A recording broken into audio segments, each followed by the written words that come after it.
morning, all of you. Commandant NDC, Lieutenant General S.S. Daya, Sri Rajit Punhani, Secretary, Rajya Sabha, Indian Parliament. Distinguished participants, I welcome you all to Rashtrapati Niwas for this very significant interaction. I am grateful to the NDC for so organizing it. Absolute delight to be amongst distinguished participants of inaugural International Strategic Engagement Program, and rightly we can call it INSTEP, a far-sighted initiative fostering global cooperation and shared understanding on strategic matters of profound importance. Friends, Bharat is home to 1/6 of humanity. With its civilizational ethos of peace and harmony, coupled with the constitutionally structured functional democracy at all levels, is an obvious pacemaker for global peace. In step 2-week strategic engagement at NDC, under the aegis of National Security Council Secretariat, Ministry of External Affairs, and Ministry of Defense, is a timely, collaborative endeavor with such a magnificent participation of delegates from 21 countries and 8 Indian officers. I gather that the NDC and Vivekananda International Foundation have thoughtfully curated this much-needed, insightful program in strategic domain.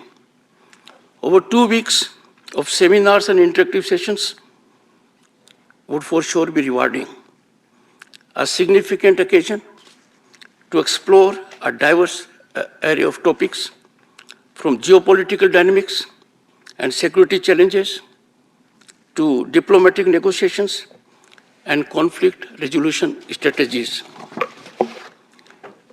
Friends, global peace and security are fundamental to growth. Peace is best secured from position of strength. Ever preparedness for war is safest passage to peaceful environment.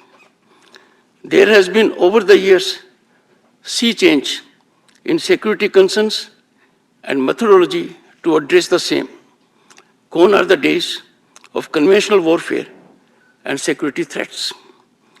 Now technological advancement and onslaught of disruptive technologies have direct bearing on all issues concerning security. Conflagrations in any part of the world turn out to be a global challenge. They are no longer localized. Resolutions can emanate only from collaborative endeavors. Isolation approach is now behind us, a matter of the past. In such a fast-changing geopolitical and strategic scenario, this knowledge exchange will play a pivotal role. It will help understand and address contemporaneously intricate geopolitical landscape and challenges. Nothing can be more soothing and wholesome than leveraging connectedness with people who are in seats of decision making. This connectivity will generate seamless energy to take on the problems that are writing on the wall at the moment. World today is grappling as never before with existential challenges in the shape of multitude of complex issues: climate change, pandemics, terrorism, cyber threats, and organized disruption of global order on space, sea, and land, and more. Compounding these challenges is the rapidly evolving realm of information dissemination, free fall of information, where social media is revolutionizing how narratives are shaped and interactions occur. Sinister designs with pernicious motivations are set at float in a manner that machine learning becomes very relevant. These are the issues you all will be grappling. I don't wish to delve deep into them. But navigating these challenges swiftly, adeptly, to drive positive change has become imperative for constructive and resilient global cooperation. This, friends, is an issue which can no longer wait redressal. It has to be addressed. This is one such platform, and the distinguished participants are before me, to go beyond surface scratching, delve deep, resolutely find a solution, calibrate responses so that conflagrations at global level are contained, combated, and eliminated in the long run. In each step on this course, our shared commitment to mutual dialogue and working in togetherness as the bedrock of effective policy making and conflict resolution. The need for nations to engage in meaningful discourse has never been greater than in these turbulent times. Conflagrations in any part of the globe impacts global economy and supply chains beyond confronting nations, a hard reality the world is facing today. Solution to such conflagrations lies in diplomacy and dialogue, and this was rightly emphasized by India's Prime Minister, Shri Narendra Modi. This program, friends, is unique as there is convergence of a rich tapestry of perspectives from the Indian Armed Forces, paramilitary, foreign services, and significantly representatives from 21 foreign nations. Such diverse representation reflects our collective resolve to foster international cooperation and unity amidst our differences. I have no doubt that when you will for over 2 weeks engage into deliberative sessions, surely there will be connectedness, greater understanding, appreciation, and that will lead to resolution of issues to the benefit of one and all. Every nation and every individual on the planet, and if I may say so, every living being on the planet, aims for peace, security, and development. Yet, achieving these aspirations demands tackling multifaceted, interconnected challenges necessitating comprehensive and coordinated response. What is alarmingly worrisome is that these problems are getting complicated, not arithmetically, but geometrically, requiring corresponding response from groups like you so that we neutralize the challenges in most impactful manner.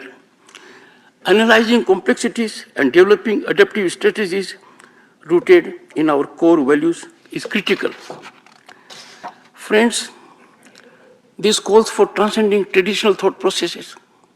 The conventional mechanism is no longer in vogue because conventional warfare has totally changed.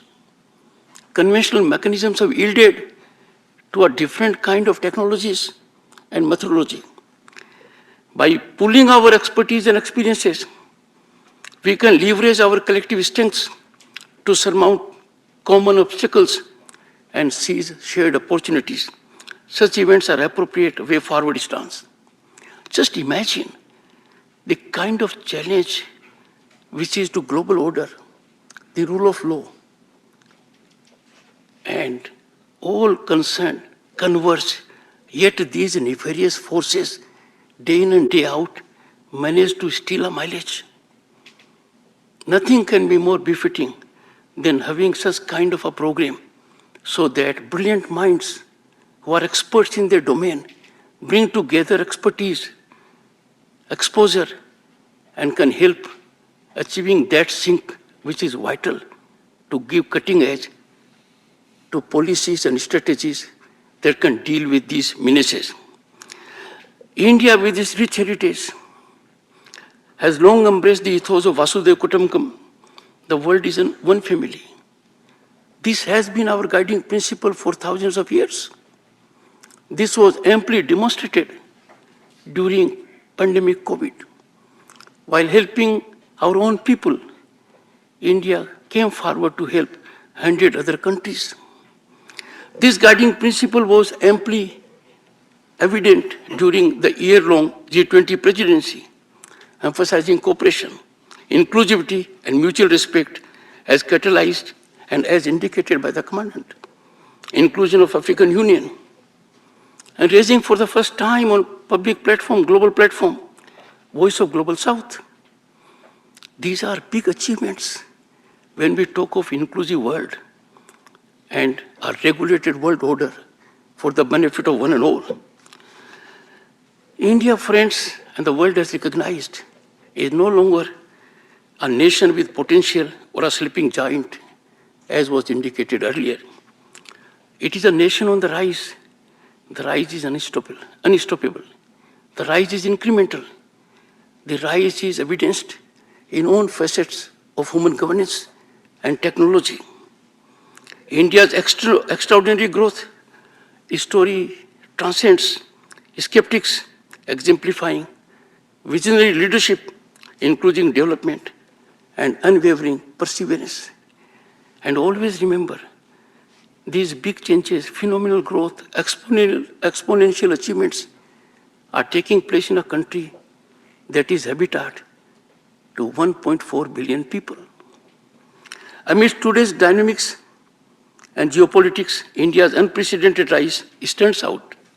With an expanding economy, effective diplomacy, and growing soft power, obvious emergence as a pivotal global player, the world looks to India for catalyzing affirmative ecosystem for peace.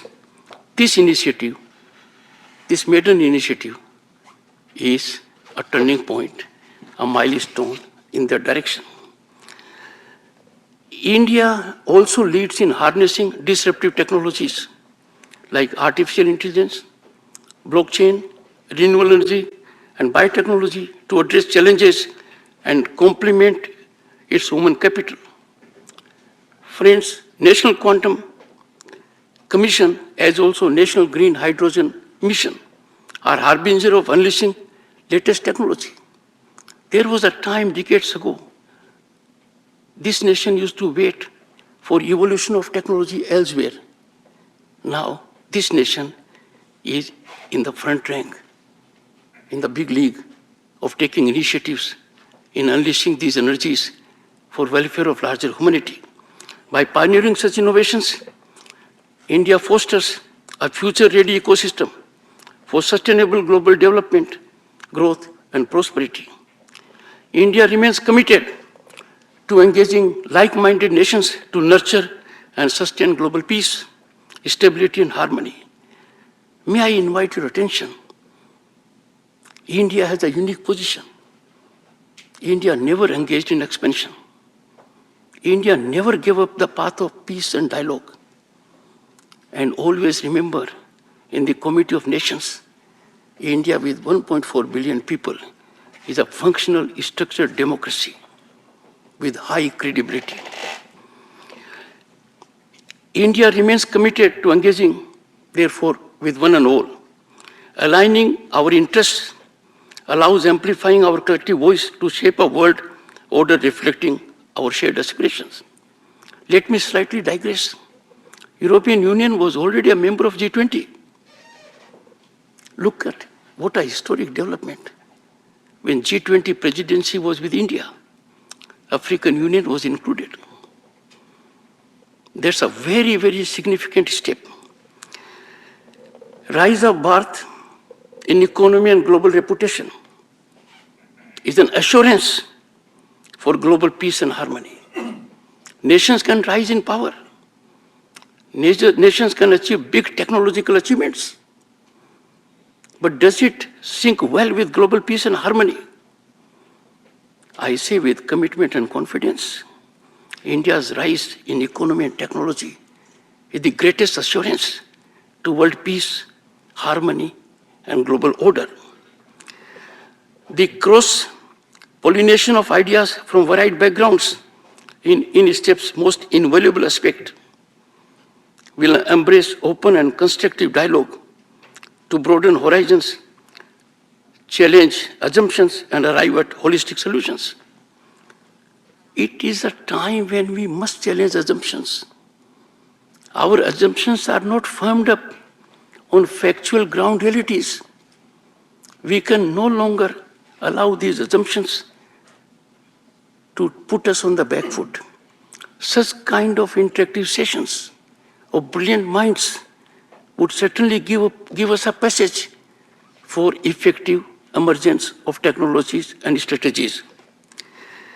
Friends, may your experience be enriching, enlightening, and empowering, and may the bonds forged transcend this program, enduring as a lasting legacy of friendship and global partnership. I am grateful to the NDC for making available to me this opportunity, a rare opportunity to reveal some of the thoughts to such brilliant minds. I am not an expert in these areas. You are. I know only surface difficulties of the issues with which you grapple day in and day out. I wish you great success in this great endeavor so as to preserve this planet for future generations in a manner as all of us would like. Thank you so much.